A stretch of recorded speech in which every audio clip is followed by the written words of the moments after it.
Hello दोस्तों, मेरा नाम आसिफ अनवर है और आप सभी को हमारे इस चैनल में स्वागत है। तो हम लोग एनसीईआरटी का मॉक टेस्ट कर रहे थे। तो हम लोग कल 3 चैप्टर तक कर लिए थे। आज है चौथा चैप्टर मानचित्र। ये 6 क्लास का जियोग्राफी का चौथा चैप्टर मानचित्र है। तो चलिए शुरू करते हैं। देखिए, पहला नंबर क्वेश्चन है, मानचित्र किसे कहते हैं। मानचित्र किसे कहते हैं, तो इसका आंसर हो जाएगा ऑप्शन बी, किसी स्थान का लघु आकार चित्रण हो जाएगा। आगे देखते हैं अगला नंबर क्वेश्चन है, ग्लोब और मानचित्र में क्या अंतर है। ग्लोब, देखिए ग्लोब और मानचित्र में क्या अंतर है, तो इसका आंसर हो जाएगा ऑप्शन बी। देखिए, ग्लोब पृथ्वी का त्रियामी मॉडल है, जबकि मानचित्र समतल, देखिए जो जबकि मानचित्र है वह समतल चित्रण है। मानचित्र है जो समतल चित्रण है। अगला देखते हैं, मानचित्र के कौन कौन से मुख्य घटक है। मानचित्र के कौन कौन से मुख्य घटक है, तो इसका आंसर हो जाएगा ऑप्शन बी, दिशा, प्रतीक और मापनी। दिशा, प्रतीक और मापनी है जो मानचित्र के प्रमुख घटक हैं। अगला है, दिशाओं को दर्शाने के लिए कौन सा चिन्ह का प्रयोग किया जाता है। मतलब मानचित्र पर दिशा को दर्शाने के लिए कौन सा चिन्ह का प्रयोग किया जाता है, तो इसका आंसर हो जाएगा ऑप्शन बी, कंपास का प्रयोग किया जाता है। किसका? कंपास का प्रयोग किया जाता है। अगला है, देखिए उत्तर दिशा की पहचान किससे होती है। उत्तर दिशा है उसकी पहचान किससे होती है, तो इसका आंसर हो जाएगा ऑप्शन बी, ध्रुव तारा से। ध्रुव तारा है जो हमेशा उत्तर दिशा की ओर रहती है। अगला है, मानचित्र की सबसे महत्वपूर्ण विशेषता क्या है। मानचित्र की सबसे महत्वपूर्ण विशेषता क्या है, तो इसका आंसर हो जाएगा ऑप्शन है, यह दुनिया के छोटे आकार को दिखाता है। जो दुनिया में जितने भी सारे देश हैं वह मानचित्र है जो उसको छोटे छोटे आकार में दिखाता है। अगला है 7 नंबर क्वेश्चन। तो 7 नंबर क्वेश्चन है, विशेष मानचित्र किस प्रकार के होते हैं। जो विशेष प्रकार के मानचित्र होते हैं वो किस प्रकार के होते हैं, तो इसका आंसर हो जाएगा ऑप्शन डी, इनमें से सभी। देखिए, भौगोलिक, राजनीतिक, जलवायु, कृषि, जनसंख्या, सड़क आदि, ये तीनों होते हैं। अगला है, मापनी का क्या कार्य है। मापनी का क्या कार्य है, तो इसका आंसर हो जाएगा ऑप्शन बी, दूरी को समझाने में सहायता करना। जो मापनी का जो कार्य है वो है दूरी को समझने में सहायता करना, मापनी का मुख्य कार्य है। अगला है, भारत की राजनीतिक मानचित्र क्या दर्शाता है। जो भारत की राजनीतिक मानचित्र है वह क्या दर्शाता है, तो इसका आंसर हो जाएगा ऑप्शन ए, राज्य और उनकी सीमाएं। देखिए, राजनीतिक मानचित्र का यही काम है कि राज्य और उसकी सीमा को दर्शाना, उसको ही राजनीतिक मानचित्र कहते हैं। अगला है 10 नंबर, भू आकृतिक संबंधित मानचित्र क्या दर्शाता है।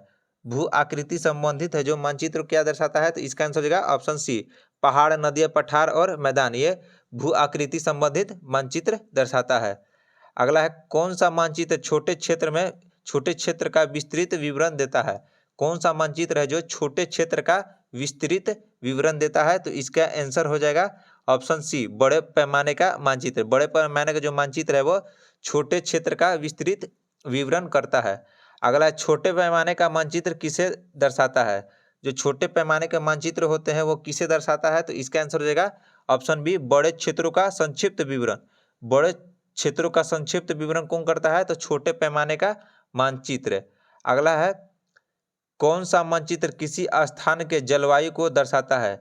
कौन सा जो मानचित्र है वो किसी स्थान के जलवायु को दर्शाता है, तो इसका आंसर हो जाएगा ऑप्शन बी, जलवायु मानचित्र। जलवायु मानचित्र इसका सही आंसर हो जाएगा। अगला है, भौगोलिक मानचित्र में कौन सी चीजें दिखाई जाती है। भौगोलिक मानचित्र में कौन सी जो चीजें दिखाई जाती है, तो इसका आंसर हो जाएगा ऑप्शन सी, नदियां, पर्वत और पठार, यह है जो भौगोलिक मानचित्र में दिखाई जाती है।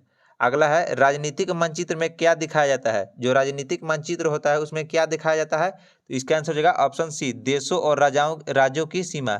देश और राज्य को सीमा जो दर्शाती है उसको राजनीतिक मानचित्र कहते हैं। अगला है, भौतिक मानचित्र किसे दर्शाता है। भौतिक मानचित्र किसे दर्शाता है, तो इसका आंसर हो जाएगा ऑप्शन सी, इसका आंसर हो जाएगा ऑप्शन बी, पहाड़, नदियां और समुद्र को भौतिक मानचित्र दर्शाता है।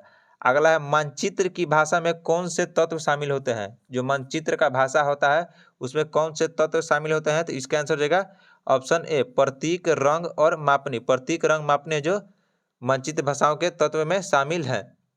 अगला है, मानचित्र पर नीला रंग क्या दर्शाता है। जो मानचित्र पर नीला रंग होता है वह क्या दर्शाता है, तो इसका आंसर हो जाएगा ऑप्शन बी, जल क्षेत्र।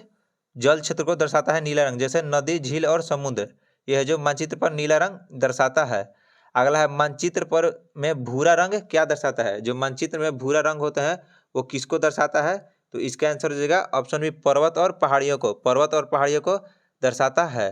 अगला है हरे रंग से मानचित्र में क्या दिखाया जाता है? हरे रंग से जो मानचित्र में क्या दिखाया जाता है? तो इसका आंसर हो जाएगा ऑप्शन बी जंगल और हरियाली, जंगल और हरियाली को दर्शाता है हरे रंग से। अगला है मापनी का उपयोग किस लिए किया जाता है? मापनी का जो उपयोग है वह किस लिए किया जाता है? तो इसका आंसर हो जाएगा ऑप्शन सी मानचित्र की दूरी को वास्तविक दूरी से तुलना करने के लिए जो मापनी का उपयोग किया जाता है। अगला है 22 नंबर क्वेश्चन, देखिए कौन सा यंत्र दिशाएं बताने में सहायक होती है? जो कौन सा यंत्र है जो दिशा बताने में सहायक होती है? तो इसका आंसर हो जाएगा ऑप्शन सी कंपास जो है दिशा बताने में सहायक होती है। अगला है मानचित्र में पश्चिम दिशा कहाँ होती है? जो मानचित्र में पश्चिम दिशा होती है वो कहाँ होती है? तो इसका आंसर हो जाएगा ऑप्शन सी बाईं ओर। कहाँ होती है? बाईं ओर होती है। अगला है समानता मानचित्र के शीर्ष पर कौन सी दिशा होती है? जो समानता मानचित्र पर शीर्ष पर जो दिशा होती है वो कौन सी होती है? तो इसका आंसर हो जाएगा ऑप्शन ए उत्तर दिशा होती है, जो शीर्ष पर मतलब ऊपर की ओर रहती है मानचित्र पर। अगला है उत्तर दिशा के ठीक विपरीत कौन सा दिशा होता है? उत्तर दिशा के ठीक विपरीत दिशा कौन सी होती है? तो इसका आंसर हो जाएगा ऑप्शन बी दक्षिण। देखिए ये मानचित्र है, देखिए उत्तर दक्षिण ये पूरब हो जाता है और ये पश्चिम हो जाता है मानचित्र पर। अगला है मानचित्र पर प्रतीकों का उपयोग क्यों किया जाता है? जो मानचित्र पर प्रतीकों का है जो उपयोग क्यों किया जाता है? तो इसका आंसर हो जाएगा ऑप्शन बी स्थानों की जानकारी को सरल बनाने के लिए है जो मानचित्रों पर प्रतीकों का उपयोग किया जाता है। अगला विश्व का सबसे सटीक मॉडल कौन सा है? विश्व का जो सबसे सटीक मॉडल है वो कौन सा है? तो इसका आंसर हो जाएगा ऑप्शन बी ग्लोब है जो सबसे सटीक मॉडल है। अगला है मापनी के बिना मानचित्र कैसा होगा? मापनी के बिना मानचित्र है जो कैसा होगा? तो इसका आंसर हो जाएगा ऑप्शन बी अनुपयोगी हो जाएगा। देखिए ये जो है सब 6 क्लास का एनसीईआरटी है, तो एनसीईआरटी है, तो आप लोग अच्छे से इसको देख लीजिएगा और याद कर लीजिएगा। अगला है विशेष मानचित्र कौन से होते हैं? विशेष जो मानचित्र है कौन से होते हैं? तो इसका आंसर हो जाएगा ऑप्शन सी जलवायु, कृषि, जनसंख्या, सड़क, यह जो विशेष मानचित्र होते हैं ऑप्शन सी इसका सही आंसर हो जाएगा। अगला छोटे पैमाने के मानचित्र पर कौन सी जानकारी होती है? छोटे मानचित्र के पर कौन सी जानकारी होती है? तो इसका आंसर हो जाएगा ऑप्शन बी सीमित जानकारी है जो होती है जो छोटे पैमाने के मानचित्र पर होती है।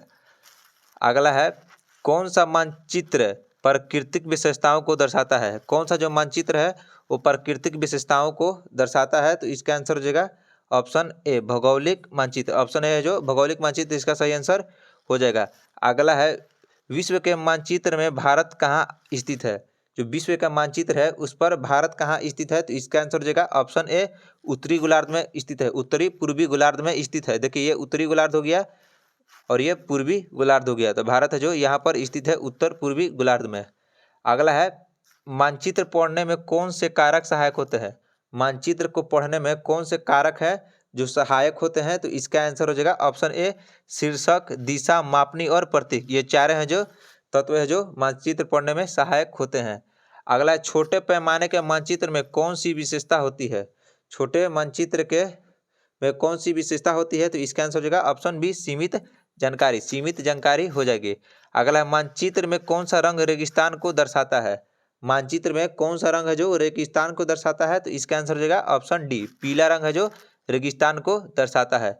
अगला भारत के मानचित्र में हिमालय पर्वत किस दिशा में स्थित है? तो इसका आंसर हो जाएगा ऑप्शन बी उत्तर दिशा में है जो भारत के मानचित्र में उत्तर दिशा में हिमालय पर्वत स्थित है। अगला है राजनीतिक मानचित्र में कौन से रंग का उपयोग अधिक किया जाता है? राजनीतिक जो मानचित्र होता है उसमें कौन सा रंग है उसका अत्यधिक उपयोग किया जाता है? तो इसका आंसर हो जाएगा विभिन्न रंग का है जो उपयोग किया जाता है, मतलब कोई सा भी रंग का उपयोग किया जा सकता है राजनीतिक मानचित्र में। अगला है देखिए मानचित्र में लाल रंग का प्रयोग किसके लिए किया जाता है? जो मानचित्र में लाल रंग का प्रयोग होता है किसके लिए किया जाता है? तो इसका आंसर हो जाएगा ऑप्शन सी महत्वपूर्ण सड़कों और सीमाओं के लिए। जैसे कोई हाईवे हो गया उसको, जो महत्वपूर्ण हाईवे हो गया उसको दर्शाने के लिए लाल रंग का उपयोग किया जाता है।